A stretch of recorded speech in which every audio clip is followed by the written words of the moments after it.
అట్లయితే ఫ్రెండ్స్ ఇది flush leak అయిపోతుంది. ఫ్లష్ ట్యాంక్లో అసలు వాటర్ నిలవట్లేదు. చూడండి ఫ్రెండ్స్, ఫ్లష్ ట్యాంక్లో అసలు వాటర్ ఉండట్లేదు. నిండినట్టు మొత్తం షీట్లోకి టాయిలెట్లోకి వెళ్ళిపోతున్నాయి.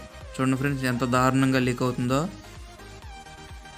చూడండి ఫ్రెండ్స్, ఏదో ట్యాప్ ఓపెన్ చేసినట్లుగా ఎంత దారుణంగా లీక్ అవుతుందో. మనం ఏంటన్నది చూద్దాం రండి ఫ్రెండ్స్. చూడండి, నేను ఒకసారి ఫ్లష్ని నొక్కు పట్టి ఉంచాను. అలా నొక్కినట్లయితే ఆ లీకేజ్ ఆగింది. చూసారా? నాకు తెలిసి ఇక్కడ ఏదో పెద్దదే ఆ రబ్బర్కి అడ్డపడింది అనుకుంటున్నాను. లేకపోతే అంత లీకేజ్ ఉండదు ఫ్రెండ్స్. ఏదో ట్యాప్ ఓపెన్ చేసినట్టుగా విపరీతంగా ఫ్లష్ నొక్కినట్ట వచ్చేస్తున్నాయి వాటరు. ఫ్రెండ్స్ చూడండి, వదిలిపెడితే మళ్ళీ లీక్ అయిపోతుంది. సో మనం ఓపెన్ చేసి చూద్దాం రండి ఫ్రెండ్స్.